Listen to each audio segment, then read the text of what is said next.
Ito ang bilang ng mga estudyanteng nagda-drop out dulot ng maagang pagbubuntis o teenage pregnancy. Ito ang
Nung isilang ka sa mundong ito, laking tuwa ng magulang mo, at ang kamay nila ang iyong ilaw.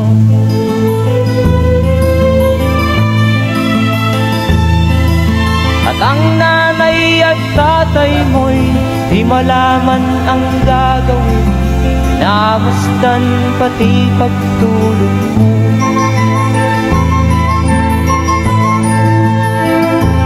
Sa gabi nagpupuyat ang iyong nanay sa pagtimpla ng gatas mo.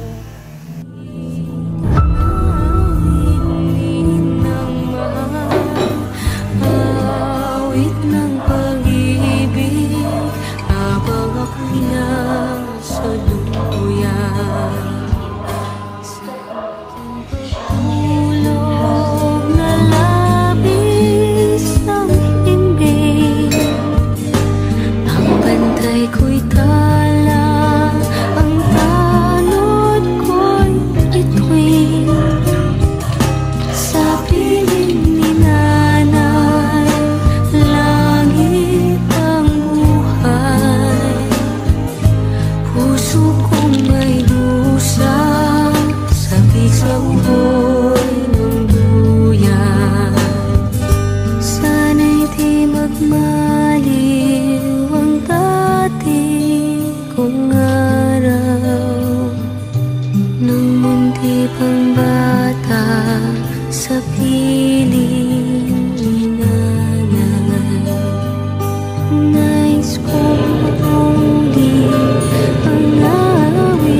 Ito ka!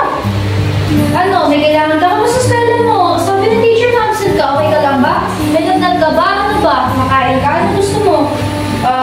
Adobo. Favorite mo adobo. Ano gusto mo? Oh. Sorry. Sorry? Sorry saan? Bakit na ba? Sorry saan? Ano nagawa? Ano nangyari? Ano? Hindi.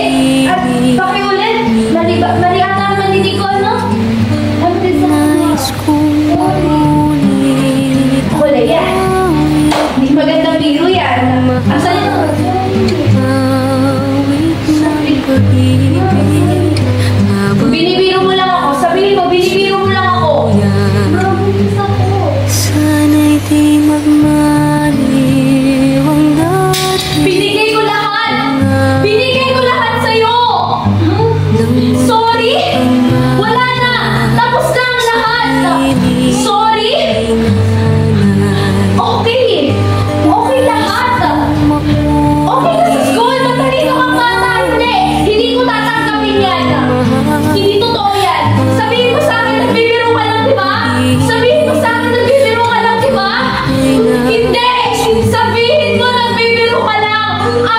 mo!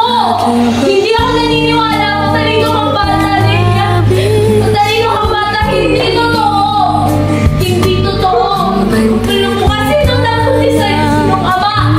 Sinong ama? Sinong ama? Sinong ama? Sa piling ni nanay, langit ang buhay.